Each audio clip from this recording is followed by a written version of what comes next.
محترم سامعین، السلام علیکم ورحمۃ اللہ وبرکاتہ۔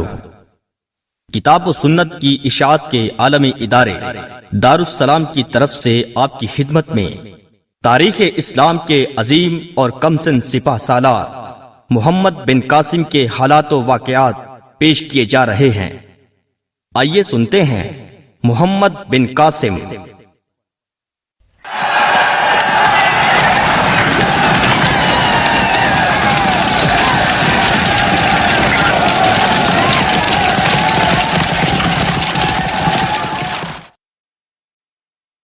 اسلام کا تصور جہاد، مال غنیمت اور کشور کشائی کی بجائے مظلوم کی داد رسی، کلمہ حق کے اعلان، عدل و انصاف کے قیام اور ظلم کے خاتمے کا عظیم مقصد لیے ہوئے ہے۔ محمد بن قاسم کے حملوں کی وجوہات بھی یہی تھیں۔ مسلمان عرب تاجروں کے دیبل کے ساحلوں کے قریب لٹنے کا واقعہ خود ایک بہت بڑا واقعہ تھا۔ اس سے ظاہر ہوتا تھا کہ بحیرہ عرب، بحیرہ ہند اور مالابار کے ساحلوں کی طرف سفر کرنے والے تاجر اور مسافر نہ خود محفوظ تھے نہ ان کا مال۔ اس پر سندھ کے حکمرانوں کا غرور، تکبر اور خود سری کہ جس کے بل بوتے پر ظالم کو ظلم کی کھلی چھٹی تھی اور مظلوم کو جائے پناہ نہ ملتی تھی۔ راجہ داہر اور اس کے حواری ہندوستان کے دوسرے ہندو راجوں اور مہاراجوں کی طرح کسی ضابطۂ اخلاق اور نظام حیات کے پابند نہیں رہے تھے۔ طاقت اور دھونس نے دھاندلی کو رواج دیا اور دیکھتے ہی دیکھتے یہ خطہ ظلم، بربریت، اندھیر نگری اور چوپٹ راج کا نقشہ پیش کرنے لگا تھا۔ الارض للہ، زمین اللہ کی ہے، اس کے وسائل بھی اللہ کے ہیں، مخلوق اسی کی ہے، نظام بھی اسی کا چلے گا، حکم اور قانون بھی اللہ کا ہوگا۔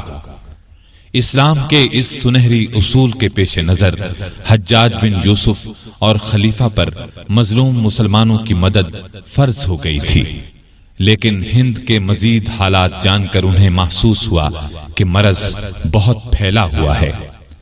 طاقتور کے ہاتھوں کمزور لٹ اور پٹ رہا ہے۔ حکومت کے لیے کوئی ضابطۂ اخلاق نہیں ہے۔ رعایا غلاموں سے بدتر زندگی گزارنے پر مجبور ہے اور حاکم اسے اپنی ذاتی ملکیت سمجھتے ہیں۔ کوئی معاشرتی بندھن اور کوئی سیاسی نظام نہیں ہے جو اشتراک عمل اور مرجع عوام کی حیثیت رکھتا ہو۔ عدم مرکزیت نے بر صغیر کو چھوٹی چھوٹی راجدھانیوں اور ریاستوں میں تقسیم کر دیا تھا۔ یہ تقسیم جو سماجی حیثیت، دولت، اقتدار اور لامحدود اختیارات کا شاخسانہ تھی، رفتہ رفتہ خطے کا نفسیاتی مزاج بن گئی تھی۔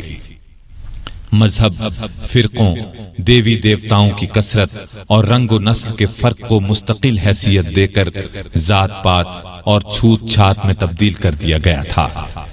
اونچی ذات کے ہندو اپنے ہی ہم مذہبوں کو حشرات الارض سے بھی کم تر سمجھنے لگے۔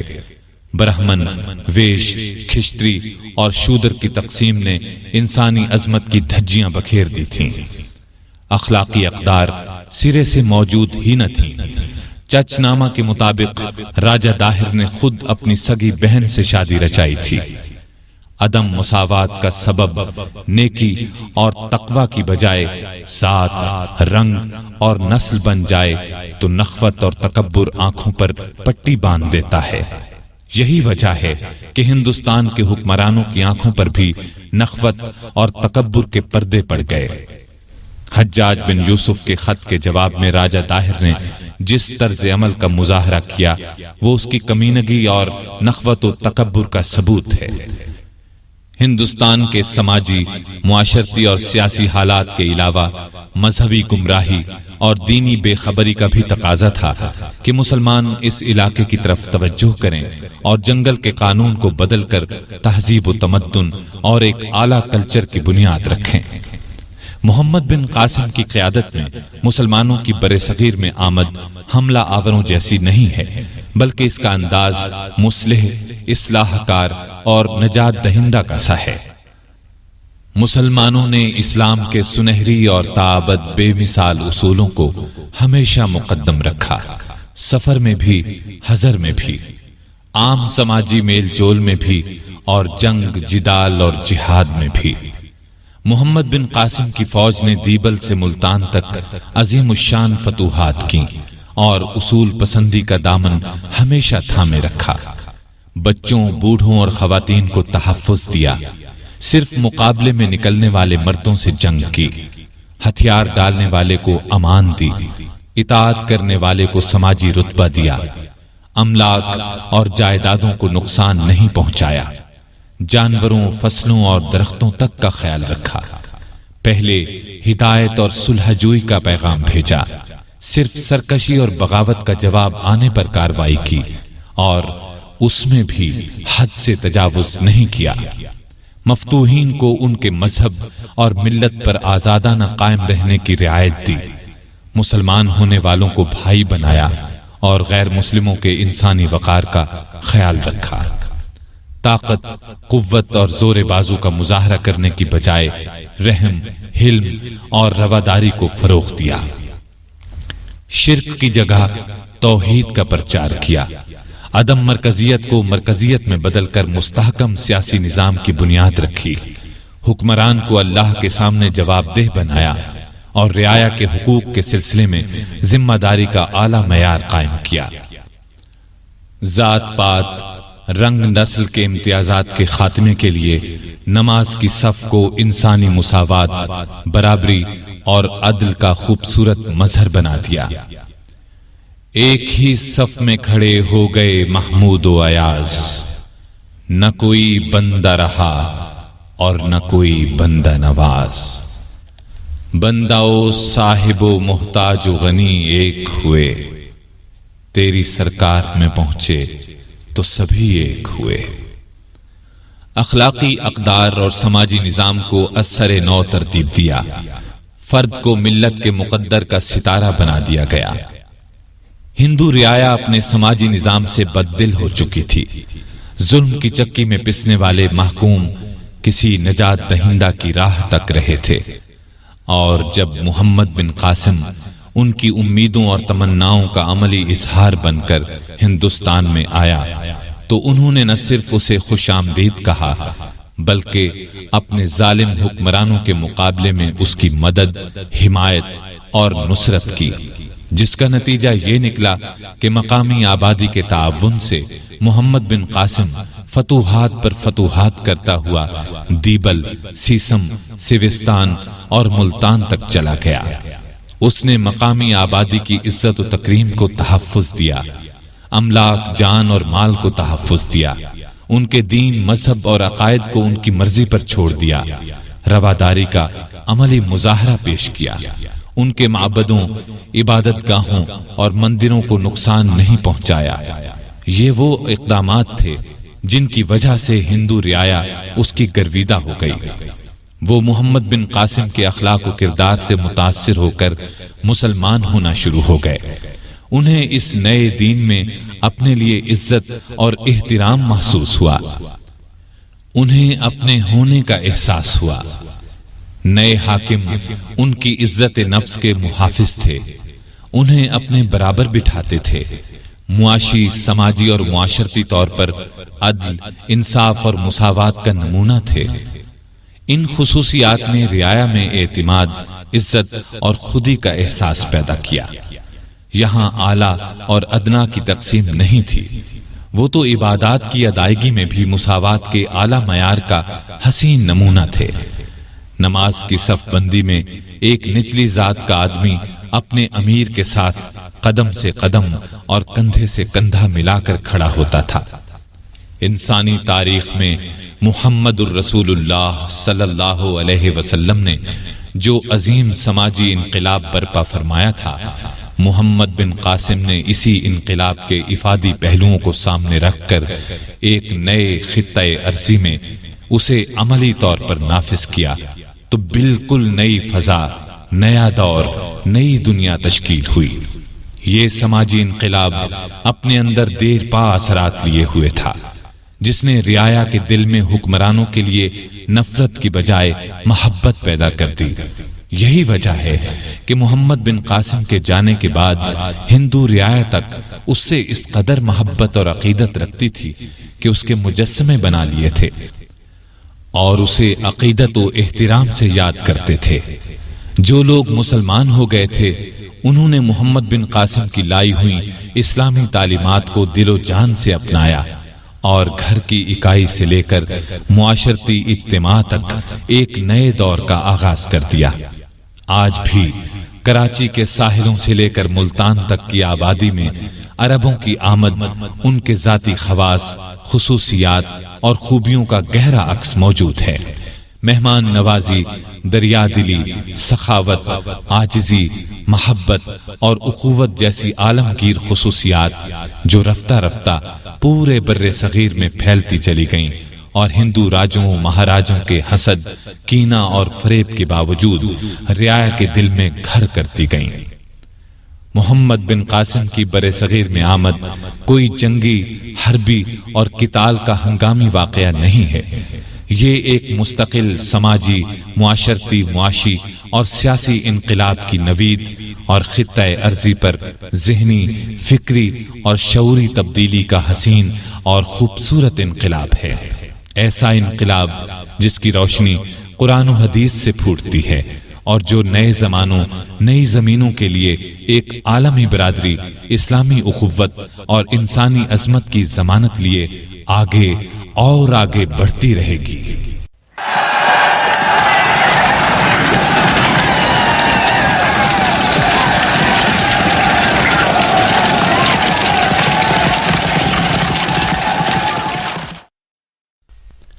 یہ 92 ہجری ہے۔ اسلامی مملکت کا حکمران اموی خلیفہ ولید بن عبد الملک ہے۔ اس کی طرف سے عراق کا گورنر حجاج بن یوسف ہے۔ سخت گیری کی وجہ سے اس کا بہت دبدبہ ہے۔ دوسری طرف سندھ کا حکمران راجہ طاہر ہے۔ یہ ظالم اور جابر حکمران تو ہے ہی، بحری ڈاکوؤں کو بھی اس کی پشت پناہی حاصل ہے، اور یہیں سے ایک ہونہار سپہ سالار کی ولولہ انگیز کہانی دنیا کے سامنے آتی ہے۔ 17 سال کی چھوٹی سی عمر میں جس نے اسلامی فتوحات کا ایک نیا سنہری باب رقم کیا، پہلا مسلمان سپہ سالار جس نے بر صغیر پاک و ہند میں قدم رکھا۔ یہ سب کیسے ہوا؟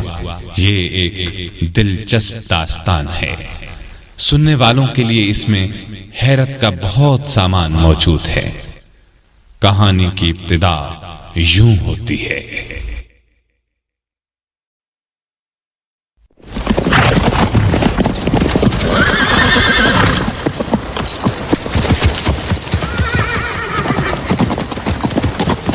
حجاج بن یوسف کے دربان نے گھڑ سوار کو آتے دیکھا تو پکار اٹھا، ٹھہرو، رک جاؤ، کون ہو تم؟ جانتے نہیں یہ حجاج کے آرام کا وقت ہے؟ جواب میں اجنبی نے کہا، مجھے مت روکو، بہت دور سے آیا ہوں عرب کی ایک بیٹی کی فریاد حجاج کے کانوں تک پہنچانے کے لیے۔ حجاج فوراً باہر نکل آیا۔ اس نے کہا، یہ کیسا شور ہے؟ کیا معاملہ ہے؟ دربان فوراً اس کی طرف مڑا اور گھبرائی ہوئی آواز میں بولا، سرکار، یہ ایک خستہ حال شخص ہے۔ حجاج نے نظر بھر کر اس کی طرف دیکھا، پھر بولا، اسے اندر آنے دو۔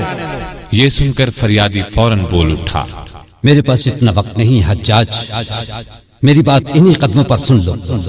میں سراندیپ سے آیا ہوں۔ بحری ڈاکو نے جہازوں کو لوٹ لیا، مسافر کو قید کر لیا۔ حجاج نے بے چینی کے عالم میں ہاتھ اٹھایا، پھر بولا، پوری بات بتاؤ۔ فریادی نے چند لمحے سانس لیے، پھر کہنے لگا، سراندیپ سے ہمارے بحری جہاز عرب کی طرف آ رہے تھے۔ یہ کل 8 تھے۔ ان جہازوں پر مسافر بھی تھے، تاجر بھی تھے، تجارت کا سامان بھی تھا۔ سراندیپ کے حاکم نے مسلمانوں کے خلیفہ ولید بن عبد الملک کو کچھ قیمتی تحائف بھیجے تھے۔ ان تحائف میں گھوڑے اور دوسرا ساز و سامان شامل تھا۔ مسافروں میں عورتیں اور بچے بھی تھے۔ اچانک سندھ کے بحری ڈاکوؤں نے ان جہازوں کو چاروں طرف سے گھیر لیا، ان پر تیروں کی بارش کر دی، پھر جہازوں پر رسے پھینکے، ان کے ذریعے جہازوں پر آ گئے۔ مسافر فوجی تو تھے نہیں کہ ان کا مقابلہ کرتے۔ جن مسافروں نے ڈاکو سے مقابلہ کرنے کی کوشش کی انہیں قتل کر دیا گیا، تمام سامان لوٹ لیا گیا، مسافر کو بھی پکڑ کر لے گئے، مسافر عورتوں اور بچوں کو بھی نہ چھوڑا، وہ انہیں دیبل لے گئے، ان کو قید خانے میں ڈال دیا گیا۔ اے حجاج، اور کیا کیا بتاؤں، میری ہمت جواب دے رہی ہے۔ میں آپ تک عرب کی بیٹی کی فریاد لے کر آیا ہوں۔ حجاج یہ سن کر بہت حیران ہوا، اس کی حیرت میں ڈوبی ہوئی آواز گونجی، میں سمجھا نہیں۔ خستہ حال فریادی نے مشکل سے سر اٹھایا اور لڑکھڑاتے لہجے میں مشکل سے بولا، میں عرب کی اس بیٹی کا نام نہیں جانتا۔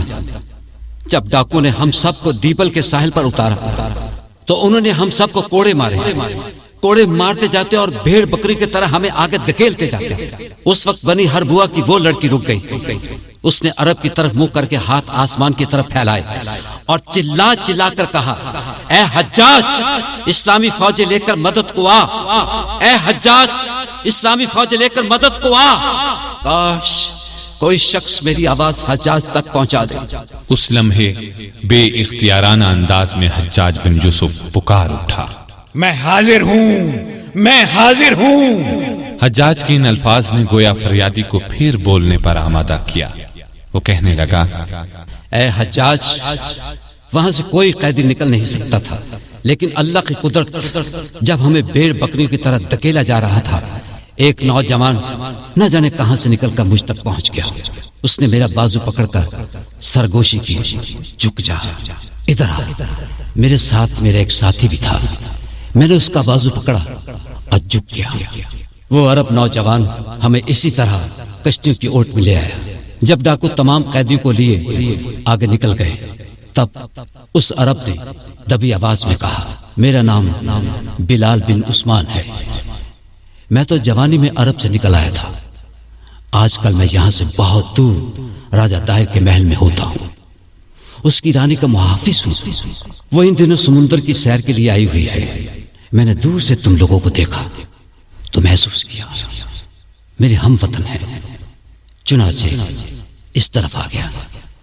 اس سے زیادہ میں کچھ نہیں کر سکتا تھا، میں یہاں زیادہ نہیں رک سکتا، میں تمہیں 2 گھوڑے دیتا ہوں، فوراً بصرہ پہنچو، راستے میں ہرگز نہ رکنا۔ بصرے کا حاکم حجاج بن یوسف ہے، اسے بتاؤ یہ ڈاکو راجہ داہر کے اپنے آدمی ہیں، راجہ داہر کی طرف سے مقرر کردہ دیبل کا حاکم ان ڈاکوں کی پشت پر ہے۔ سو اے حجاج، اس طرح ہم 2 آدمی وہاں سے نکل سکے۔ میرا ساتھی راستے میں گھوڑے سے گر کر مر گیا، صرف میں یہاں تک پہنچ سکا، اور میں راستے میں کہیں بھی نہیں رکا، بس ایک جگہ گھوڑا ضرور بدلا تھا۔ اے حجاج، مدد مدد مدد۔ ان الفاظ کے ساتھ ہی وہ گرا اور مر گیا۔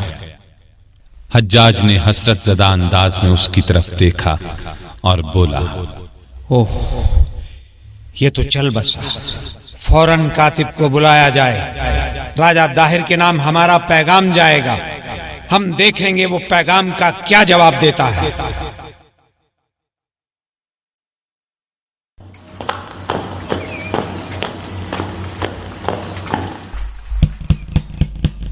حجاج یہ دستک سن کر بڑبڑا کر اٹھتا ہے اور پکارتا ہے، کون ہے؟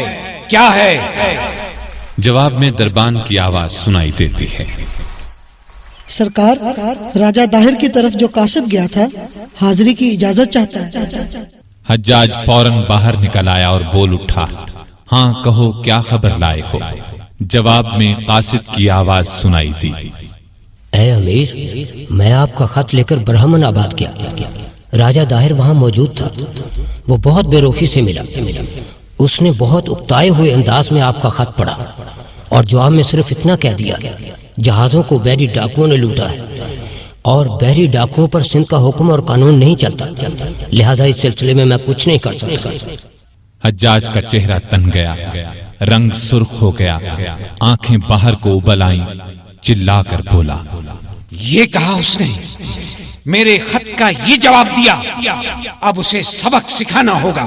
کاتب کو بلاؤ، میں آج ہی خلیفہ ولید بن عبد الملک کو خط بھیجتا ہوں۔ راجہ داہر پر حملے کی اجازت ملنے کی دیر ہے، میں انشاءاللہ اس کی اینٹ سے اینٹ بجا دوں گا۔ ایک طرف سے آواز آئی، میں پہلے ہی تیار کھڑا ہوں حضور۔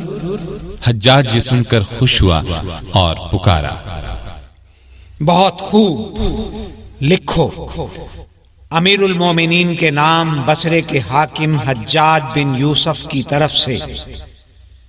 انہیں لکھو، راجہ داہر نے قیامت ڈھا دی، قزاقوں کے روپ میں اپنی فوج کے ذریعے مسلمانوں کے بحری جہاز لوٹ لیتا ہے، مسلمان مردوں، عورتوں اور بچوں کو قیدی بنا لیتا ہے، لہذا سندھ پر حملے کی اجازت دی جائے۔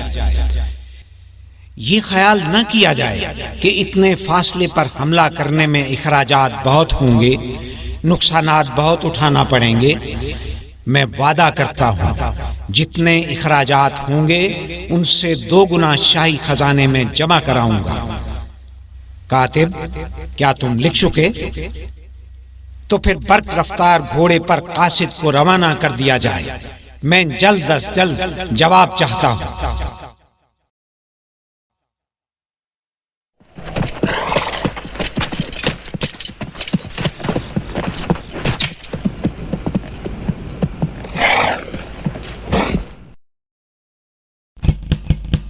حجاج پہلے ہی بے تابانہ انتظار کر رہا تھا۔ اس نے فوراً کہا، ہاں، کیا خبر لائے؟ جواب میں قاصد کی آواز سنائی دی، اے امیر، آپ کو مبارک ہو، خلیفہ نے اجازت دے دی ہے۔ حجاج کے چہرے پر خوشی پھیل گئی، وہ پکار اٹھا، بہت خوب، میں نے تو پہلے ہی اپنی فوج کو کوچ کے لیے تیار رہنے کا حکم دے رکھا ہے۔ میں اس کا سپہ سالار عبید اللہ بن نبہان کو مقرر کرتا ہوں اور کوچ کا حکم دیتا ہوں۔ سندھ پہنچ کر بجلی بن کر راجہ داہر کی فوج پر ٹوٹ پڑو، اسے بتا دو اس کا مقابلہ کس قوم سے ہے۔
حجاج بے تابانہ انداز میں ٹہل رہا ہے، اسے سندھ کی خبر کا بے چینی سے انتظار ہے۔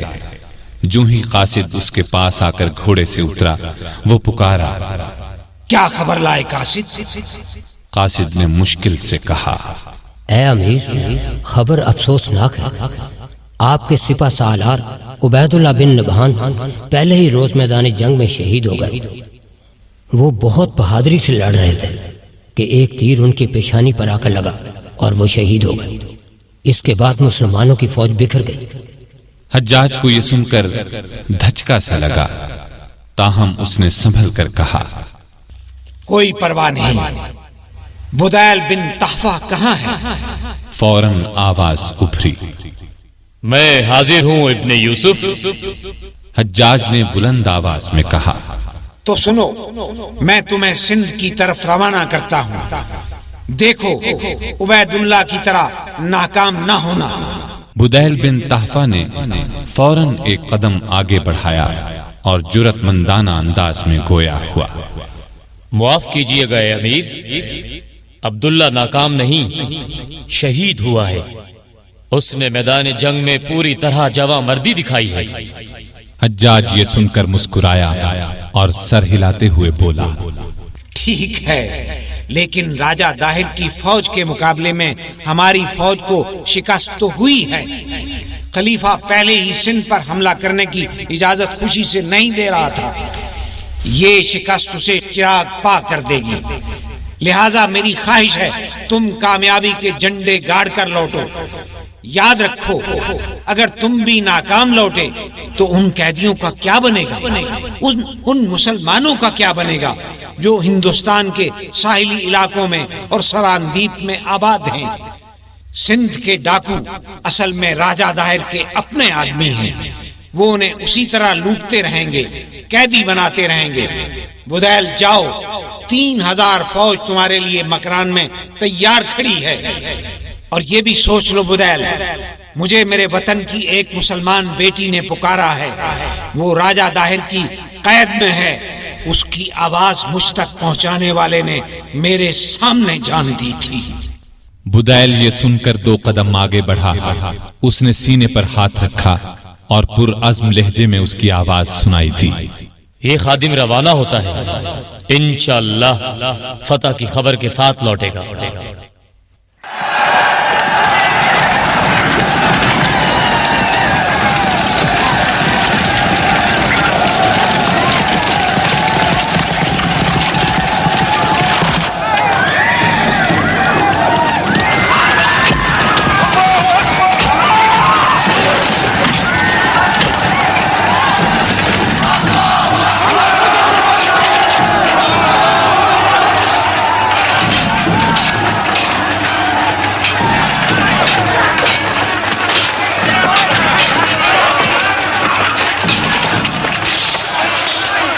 شاباش جوانوں، آج ہندوؤں کو بتا دو ان کا مقابلہ ان سے ہے جو موت سے نہیں ڈرتے۔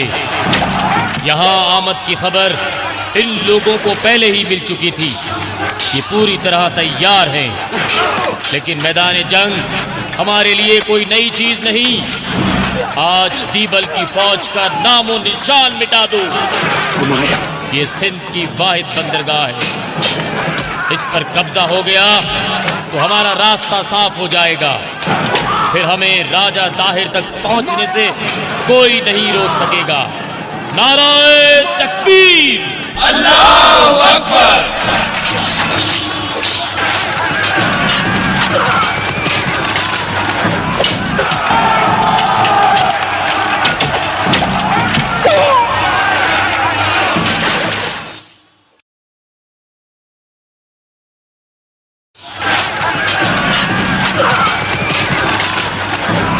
یہ الفاظ سپہ سالار بدیل کے تھے۔ پھر اس نے کہا، بہادرو، دیبل کی فوج پیچھے ہٹ رہی ہے، اس کا زبردست نقصان ہو رہا ہے، امید ہے آج دیبل پر ہمارا قبضہ ہو جائے گا۔ وہ دیکھیے سردار بدیل، ہمارا ایک سپاہی پرجوش انداز میں اس طرف آ رہا ہے۔ نزدیک آنے پر سوار نے کہا، سردار خوشخبری سنیں، جوں شام گہری ہوتی جا رہی ہے، ہندو فوج لڑائی کے میدان سے غائب ہوتی جا رہی ہے۔ یہ سن کر بدیل نے کہا، ان کا تعاقب کرو، لیکن تعاقب میں زیادہ دور نہ نکل جانا، یہ دشمن کی چال بھی ہو سکتی ہے۔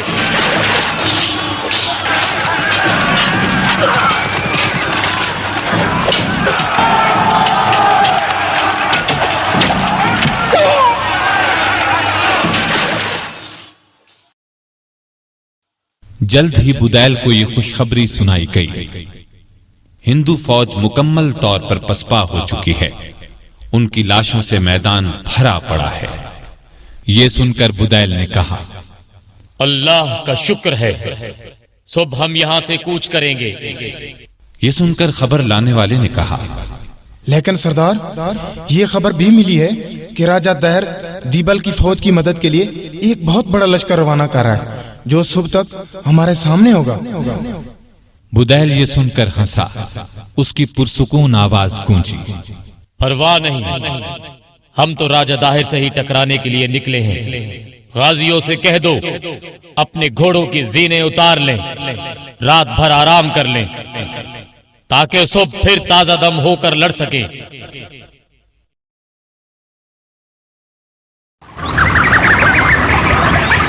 اٹھا اور بلند آواز میں کہا، صبح ہو گئی، نماز کے بعد ہمیں کوچ کرنا ہے۔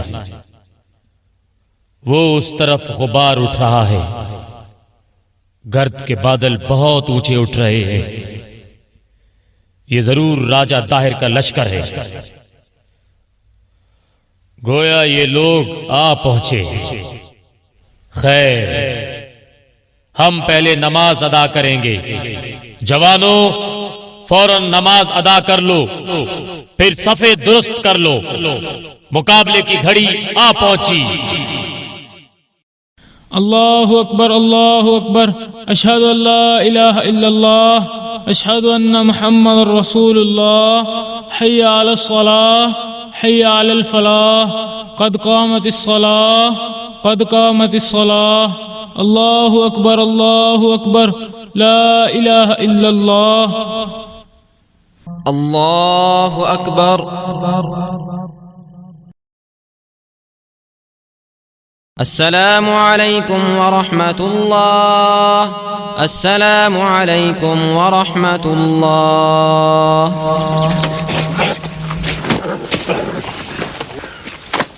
اسی وقت ایک سوار دوڑتے ہوئے بدیل کے نزدیک پہنچا اور بولا، سردار، ہندو فوج بہت نزدیک پہنچ چکی ہے۔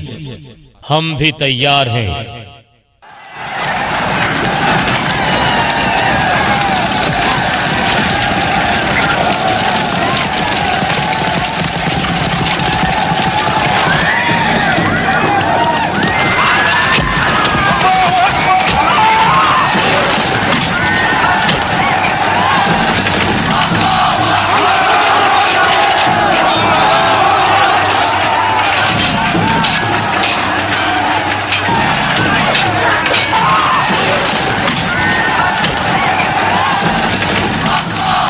بدیل نے محاذ جنگ کا جائزہ لیا۔ دشمن کی تعداد بہت زیادہ تھی۔ اس نے ساتھیوں کا حوصلہ بڑھانے کے لیے گونجدار آواز میں کہا، شاباش مجاہدو، تم نے کل دشمن کے دانت کھٹے کیے تھے، آج پھر ان کے پاؤں اکھاڑ دو، پھر ہمیں راجہ داہر تک پہنچنے سے کوئی نہیں روک سکے گا۔ دائیں طرف والے اور بائیں طرف والے دستے پوری طرح دباؤ ڈالیں، میں درمیان سے حملہ کر رہا ہوں۔ ایسے میں ایک سپاہی کی آواز سنائی دی، سردار، لڑائی اب پورے زوروں پر ہے، ہندو بہت زوردار حملے کر رہے ہیں، راجہ داہر کا بیٹا جیسیا ایک ہاتھی پر بیٹھا آگے بڑھ رہا ہے۔ یہ سن کر بدیل نے کہا، تب پھر میں اسے گراؤں گا۔ سوار یہ سن کر بولا، لیکن سردار، وہ ہاتھی پر سوار ہے، آپ کا گھوڑا ہاتھی کو دیکھ کر بدک جائے گا۔ بدیل یہ سن کر ہنسا اور کہنے لگا، نہیں بتکے گا، آؤ میرے ساتھ۔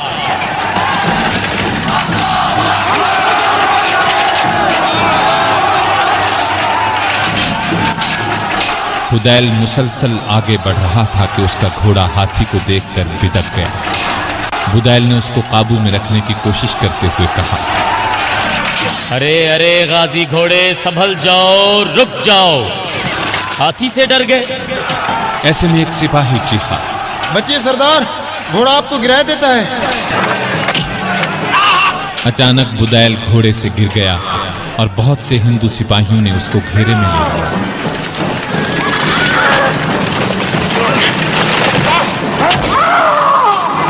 ایسے میں سردار بدیل کی آخری چیخ سنائی دی۔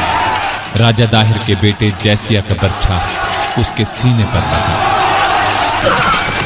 ایک سوار کی غم میں ڈوبی ہوئی آواز سنائی دی، سردار مارے گئے، مسلمانوں کے پاؤں اکھڑ رہے ہیں، یا اللہ رحم۔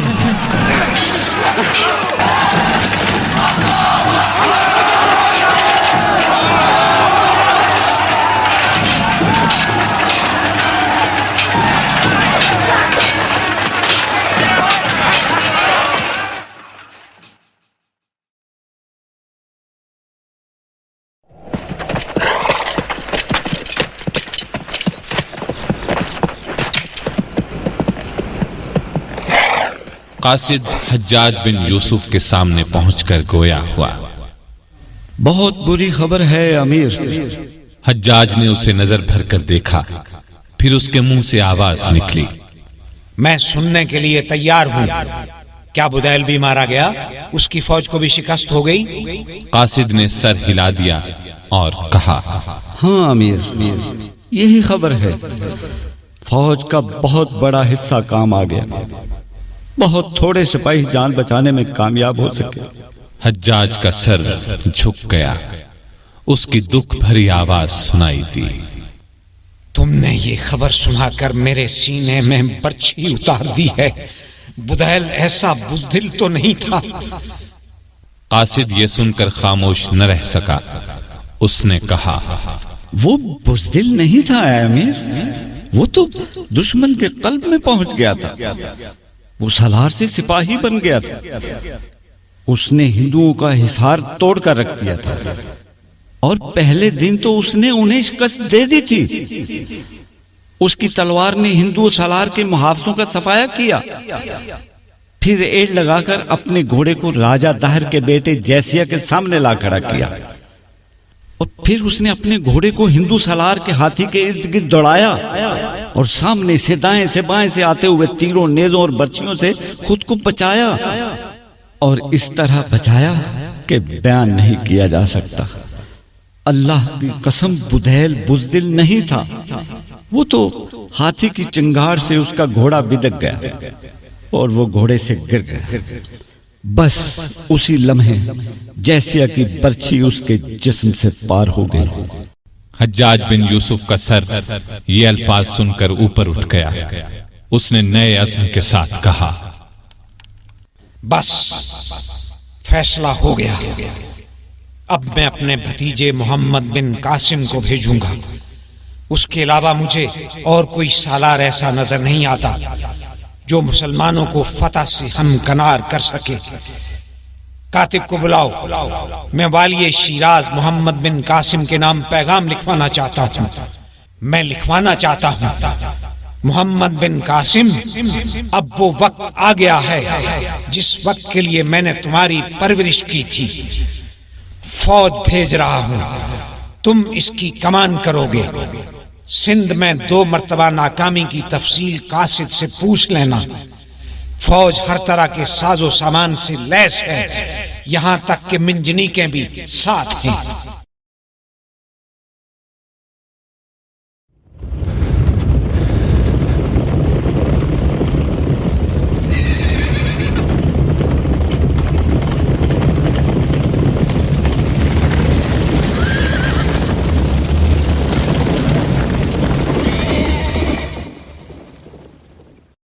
اور پھر قاصد نے محمد بن قاسم کو حجاج کا پیغام دیا۔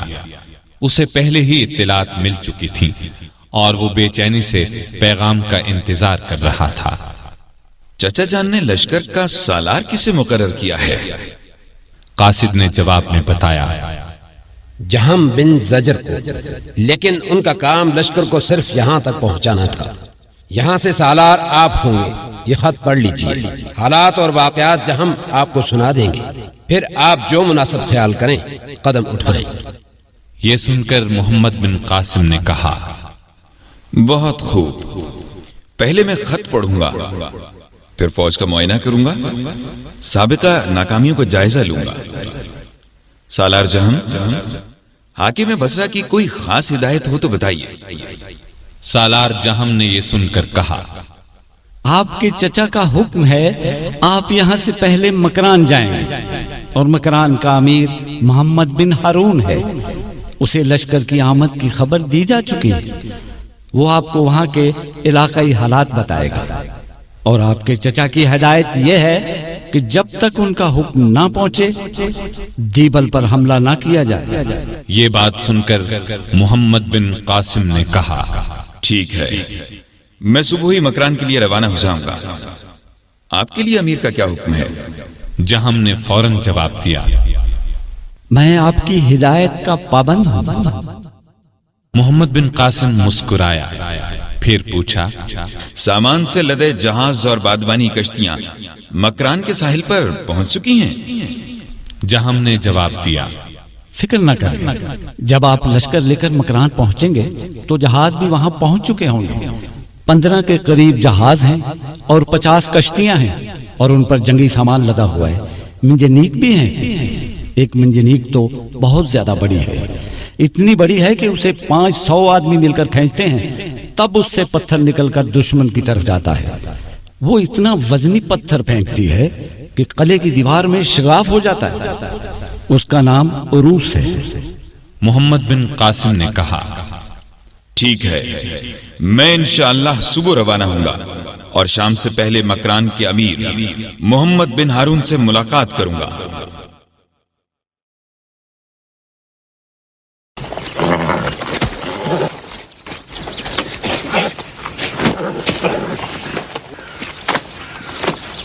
محمد بن قاسم جب مکران کے باہر کھلے میدان میں پہنچا تو وہاں اسے ایک بوڑھا سالار کھڑا نظر آیا، لیکن وہ بہت ڈھیلا نظر آ رہا تھا۔ ایک سپاہی نے اسے بتایا، سالار، یہ محمد بن ہارون ہے۔ اور محمد بن ہارون تھکے تھکے انداز میں ایک اور قدم آگے بڑھا، دونوں گلے ملے۔ اس وقت محمد بن ہارون نے کہا، مجھے افسوس ہے کہ میں آپ کے استقبال کے لیے آگے نہ جا سکا، مجھے تیز بخار ہے۔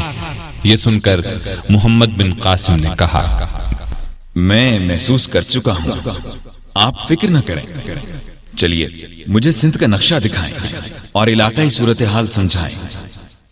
محمد بن ہارون اسے اپنے خیمے میں لے آیا، دونوں نقشے پر جھک گئے اور علاقائی صورتحال پر بات کرنے لگے۔ دوسری طرف راجہ داہر کا دربار لگا تھا۔ اچانک دربار کے باہر شور سنائی دیا اور دربان کسی سے کہہ رہا تھا، ٹھہرو، کہاں گھسے چلے آ رہے ہو؟ جانتے نہیں یہ راجہ داہر کا دربار ہے؟ جواب میں ایک کھردری آواز سنائی دی، اچھی طرح جانتا ہوں، مہاراج کو بتاؤ شتر سوار آیا ہے، بڑی اہم خبریں لایا ہے۔ اچھا، تو آپ راجہ صاحب کے جاسوس ہیں؟ جاسوس نے ہنس کر کہا، بہت دیر سے پہچانا۔ دربان نے فوراً کہا، آپ ٹھہرے، میں اجازت لے کر آتا ہوں۔ ضرور ضرور۔ راجہ داہر تو جاسوسی کا منتظر تھا، اس نے فوراً اسے اندر بلا لیا اور بے تابانہ پوچھا، ہاں کیا خبر لائے ہو؟ جاسوس نے جھک کر آداب بچا لائے۔ عالی جا، وہ فوج نہیں، انسانوں کا سمندر ہے، گھوڑوں اور اونٹوں کا ٹھاٹھے مارتا سمندر ہے۔ یہ سمندر عرب سے آیا ہے، مکران میں آ کر رکا ہے۔ بحری جہازوں سے جو سامان اتارا جا رہا ہے اس کا تو کوئی شمار ہی نہیں، فوج کی تعداد میں بتا نہیں سکتا۔ سمندر کی سطح پر کشتیاں اور جہاز اتنی تعداد میں ہیں کہ اور کچھ نظر ہی نہیں آتا۔ اور ان تمام سے زیادہ عجیب، بلکہ عجیب تر بات یہ کہ اس فوج کا سپاہ سالار صرف ایک 17 سالہ نوجوان محمد بن قاسم ہے۔ یہ سن کر راجہ داہر اچھل پڑا، چیخ کر بولا، صرف 17 سالہ نوجوان اس بڑی فوج کا سپاہ سالار ہے؟ جاسوس مسکرایا اور گویا ہوا، ہاں مہاراج، لیکن سنا ہے مسلمان فوج کو اس پر بہت زیادہ اعتماد ہے۔ یہ نوجوان بصرے کے والی حجاج بن یوسف کا بھتیجا ہے۔ فنون سپاہ گری میں اسے کمال حاصل ہے۔ اس عمر میں یہ بہادری کے انوکھے کارنامے دکھا چکا ہے۔ انتظامی صلاحیت تو گویا اس میں کود کود کر بھری ہے۔ حجاج نے اسے شیراز کا امیر مقرر کر رکھا تھا، وہیں سے اس طرف روانہ کیا ہے۔ جاسوس یہاں تک کہہ کر رک گیا تو راجہ داہر نے پرغرور انداز میں کہا، کوئی بات نہیں، یہاں اس کی ساری مہارت دھری کی دھری رہ جائے گی۔ یہ مسلمان اپنے 2 سالاروں کو پہلے ہی ہمارے ہاتھوں میدان جنگ میں بروا چکے ہیں، اب تیسرے کو لے آئے ہیں۔ انہیں ان کی موت ہی گھیر کر اس طرف لے آئی ہے۔ پہلے 2 کی طرح یہ بھی منہ کی کھائیں گے۔ مسلمان فوج کو دیبل سے پہلے ہی قلعہ کنزپور کے مقام پر شکست دے دی جائے گی، ناکو چنے چبوا دیے جائیں گے، مقابلے کی تیاری شروع کی جائے۔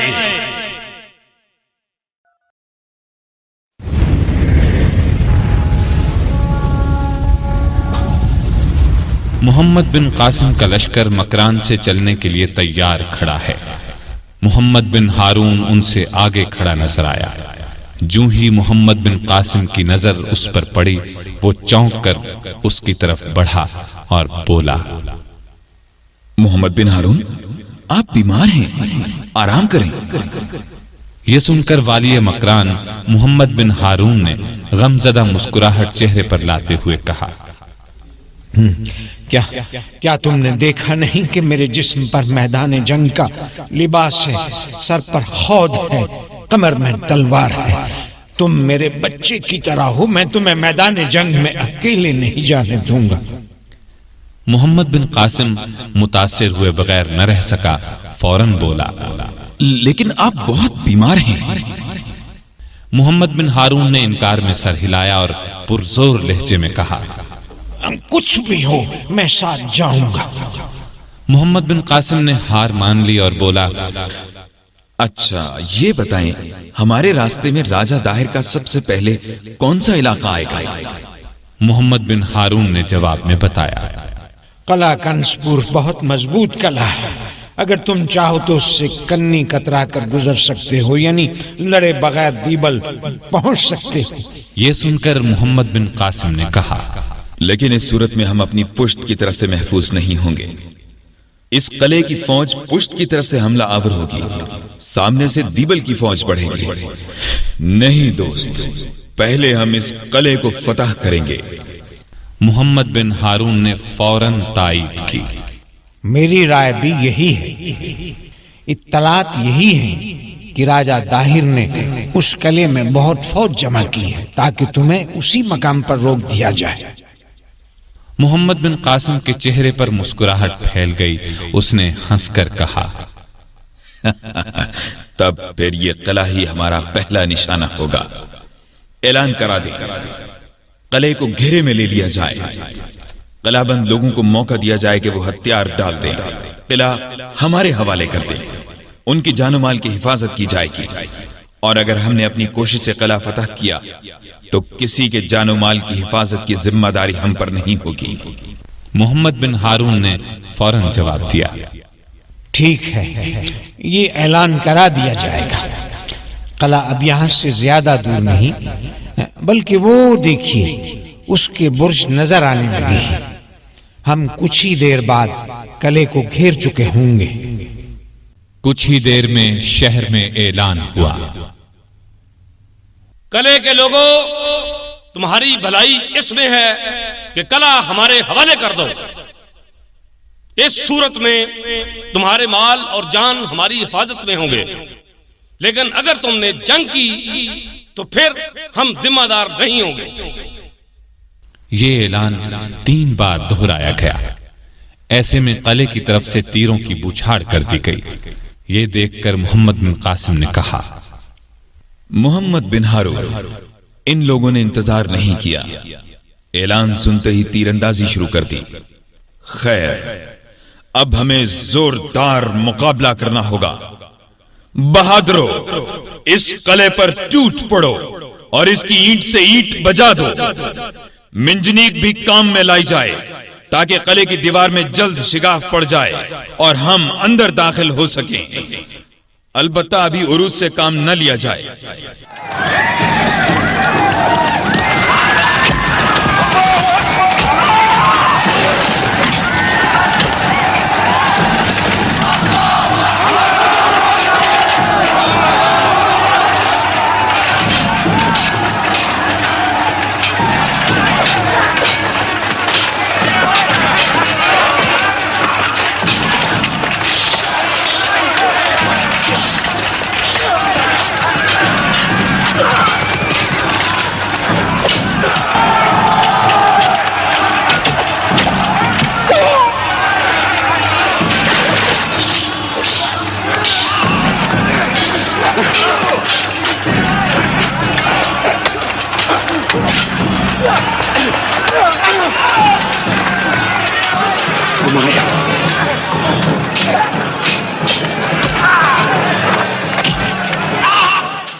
ایک گھڑ سوار نے محمد بن قاسم کے نزدیک آ کر کہا،